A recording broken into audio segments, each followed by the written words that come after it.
je vais vous partager le framework qui va vous permettre de générer des ads winners en illimité sur Meta Ads. Je vais vous partager le framework d'ads qui nous a permis de générer ce résultat. Donc si tu veux créer des ads à fort retour sur investissement sur Meta, tu dois décomposer ton ads en plusieurs frameworks psychologiques. Premièrement, tu dois captiver l'attention de la personne qui scrolle sur les réseaux. Donc, la personne scrolle, comme peut-être tu étais en train de faire, de manière inconsciente, comme en état d'hypnose. Et là, ce qu'on veut, c'est d'arrêter son cerveau inconscient avec quelque chose qui va venir attirer son attention. Donc là, on a quelques secondes en fait pour faire arrêter son scroll. Et on va utiliser des techniques psychologiques qui est nommée hook, qui veut dire dans les 3 premières secondes, on va mettre du mouvement, faire une rupture de pattern, c'est-à-dire montrer quelque chose qui va venir stopper inconsciemment le cerveau de la personne qui scrolle. Ensuite, juste après le hook, on va essayer de qualifier la personne, parce que même si la personne a été hookée, elle va se poser une question, est-ce que c'est fait pour moi? Donc là, dans les 5 premières secondes, il doit comprendre que c'est fait pour lui et qu'il y a un enjeu. Un enjeu, ça veut dire quoi? Ça veut dire que s'il regarde cette vidéo, il peut gagner quelque chose ou il peut éviter de perdre. S'il n'y a rien qu'il peut gagner ou éviter de perdre, il va pas continuer la vidéo. Ensuite, on va voir créer des émotions. Donc ça, c'est ce qu'on appelle le body. Donc ce qui marche bien, c'est de commencer avec des émotions négatives fortes comme de la peur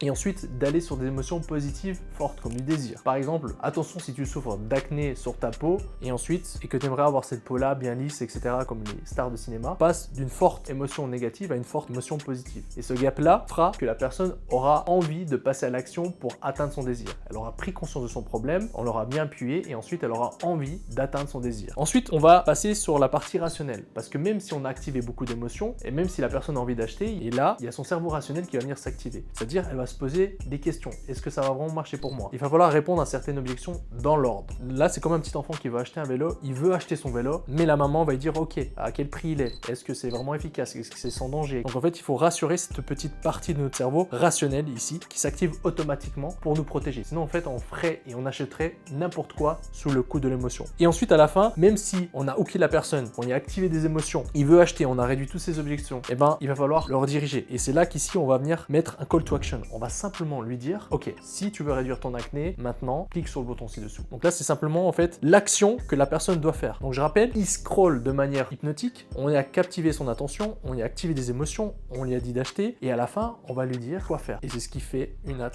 winneuse.